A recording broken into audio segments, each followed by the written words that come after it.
Hello everyone. Here I'm going to show you how to access a workbook with guided lecture notes for lessons 1 through 11.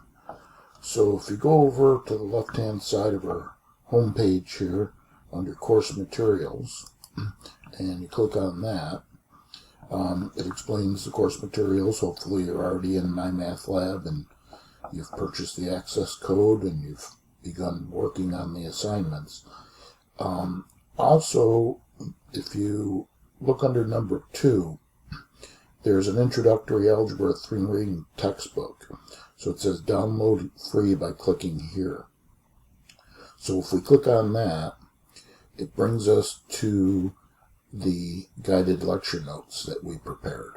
It was actually for Math MAT 002, which was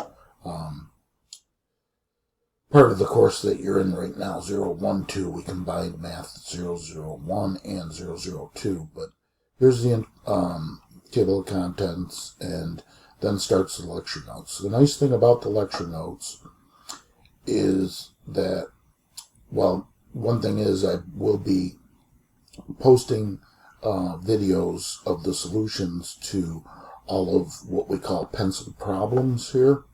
So this is just to show you and orientate you with the little manual. The way we've constructed this is to give key concepts, which you could read through these concepts on your own, and then we give an example and then a pencil problem. And notice how the pencil problem says number 1 of 7. The nice thing about the way this workbook is structured is that the take-home quizzes, which are a mirror image of the actual quiz, correspond identically with the example and pencil problem.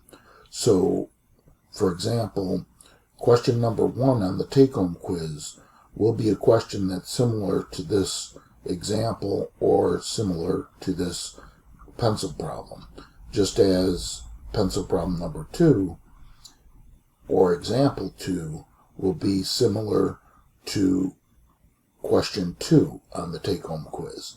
And then, of course, the quiz is a mirror image of that. So one thing that you could do is watch my videos, take notes, fill in these pencil problems, and then when you take the quiz, you can have these as reference. I would suggest using them as reference when you do the take-home quiz, maybe trying the take-home quiz, because you could do that take-home quiz an infinite number of times. Try it without the notes and see how you do, and then take the actual quiz, which you're only allowed 1 attempt. So I'll be posting videos of the solutions to these pencil problems, so look for those.